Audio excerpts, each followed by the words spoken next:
अच्छी सास और चंट बहू। मीरा की सास कमला एक दिन अपनी सहेली सुमन से कहती है कि उसने अपने बेटे रमन की शादी करके लाखों का नुकसान कर लिया। कमला जी ऐसा क्यों कहती हो? भला मीरा में क्या बुराई है? अरे सुमन बहन क्या बताऊं, इस मीरा ने तो मेरी नाक में दम कर रखा है।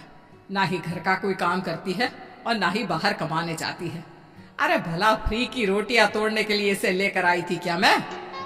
अरे जी आजकल तो ऐसा ही हाल है सबका।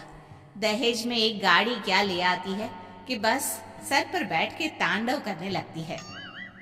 मेरी बहू मीरा तो दहेज में एक फूटी कोड़ी भी नहीं लाई, फिर भी रोज महारानी मुझे उंगली पर नचाती है। जी फिर तो बहुत गलत बात है। तुम्हारी भी गलती है, बिना दहेज के ब्याह किया ही क्यों? अरे मैं तो अच्छा और बहुत दहेज लेती, आखिर मेरा बेटा इंजीनियर है। पर तेरे जीजा जी दहेज के खिलाफ है ना, बेकार कॉलेज के प्रोफेसर। अरे दुनियादारी की समझ ही नहीं है, बस अपने किताबों की दुनिया में ही रहते हैं। अरे जी अभी भी कुछ नहीं बिगड़ा, थोड़ा काम में लगाओ, खुद दहेज चल के आएगा। कमला को सुमन की बात समझ में आ जाती है और उसे सुमन का सुझाव अच्छा भी लगता है। कमला अगली सुबह से मीरा पर हुक्म चलाने लगती है। सुन बहू, फटाफट से सफाई कर ले, फिर रोटियां भी बनानी है। सासू माँ, सब मैं ही करूँगी क्या? आप क्या पूरा दिन मुझे काम बताने का ही कष्ट करती रहोगी? तो तू क्या चाहती है, मैं तेरी नौकरानी बन जाऊं? हैं? चुपचाप काम कर, नहीं तो अपने मायके का रास्ता नाप और निकल मेरे घर से। मीरा अपनी सास की धमकी सुन के थोड़ा डर जाती है। वो पूरी ईमानदारी के साथ घर का काम और अपनी सास कमला की सेवा करने लगती है। ये सब देखकर कमला बहुत खुश होती है, पर थोड़ी निराश भी होती है, क्योंकि जैसा वो चाहती थी वैसा कुछ अभी तक तो हुआ नहीं था। कमला अपनी बहू मीरा को और काम बताने लगती है। सासू माँ, आज मेरी तबीयत थोड़ी खराब है, आज तो मैं काम नहीं कर पाऊंगी। अच्छा, तो ऐसा करती हूँ, एक गाड़ी मंगा देती हूँ जो तुझे तेरे मायके छोड़ाए। अब तेरे दहेज में कोई नौकरानी तो आई नहीं जो तुझे आराम करने दूं। पर सासू माँ मैं तो मैं मत कर और हाथ चला जल्दी जल्दी। आज तो कपड़े भी दुनिया भर के हैं, कौन धोएगा तेरे अलावा? मीरा बीमार हालत में भी काम करने लग जाती है। मन ही मन सोचती है कि क्यों न कुछ ऐसा किया जाए जिससे इस बुढ़िया की चिक बंद हो जाए। मीरा समझ तो चुकी थी कि उसकी सास अचानक ऐसा व्यवहार क्यों कर रही है, इसलिए अब वो प्लानिंग में लग जाती है। अगली सुबह मीरा तैयार होकर अपनी सास के पास जाती है। सासू माँ, मैं अपने मायके जा रही हूँ, 2-4 दिन में वापस आ जाऊंगी।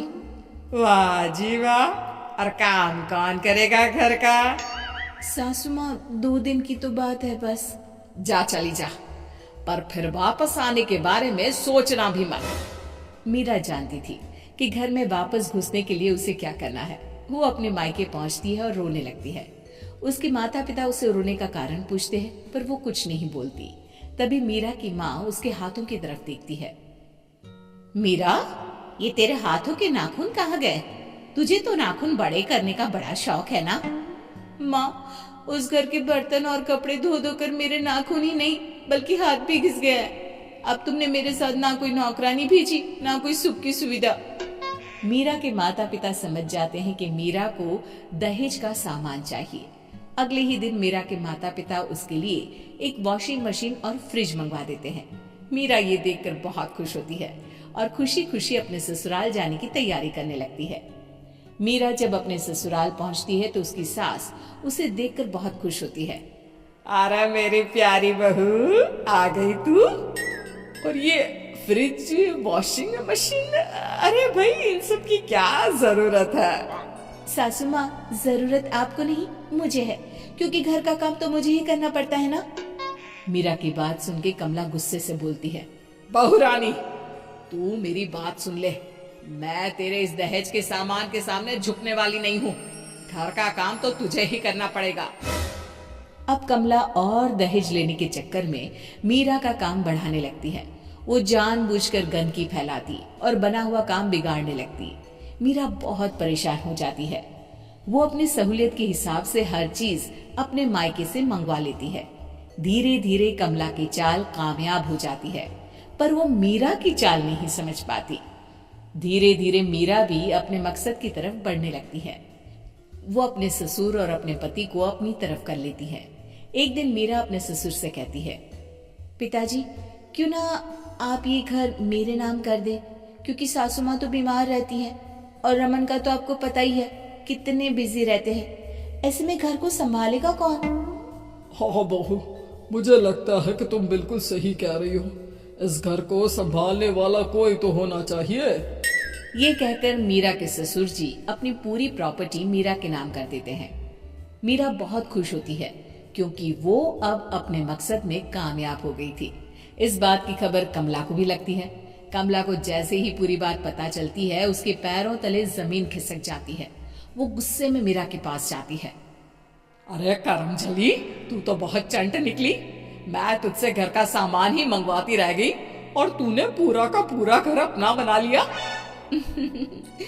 सासू माँ, अब आप घर का काम करने की भी आदत डाल ही लो, क्योंकि अब मैं तो कुछ करूंगी नहीं। और हाँ, अगर आपने काम करने में आनाकानी की तो इस उम्र में मायके नहीं बल्कि बुजुर्गों के आश्रम भेज दूंगी। मीरा की बात सुनकर कमला बहुत दुखी होती है। वो अपनी सहेली सुमन के पास जाती है और उसे सारी बात बताती है। अरे सुमन, मैंने तो लालच में आके अपने ही पैर पर कुल्हाड़ी मार दी। काश मैं तेरी बात मानती ही नहीं तो आज ये मेरी दशा नहीं होती। वाह जीजी, उल्टा चोर कोतवाल को डांटे। मैंने तो सिर्फ काम करवाने की सलाह दी थी, पर तुम तो बेचारी मीरा को परेशान करने लगी।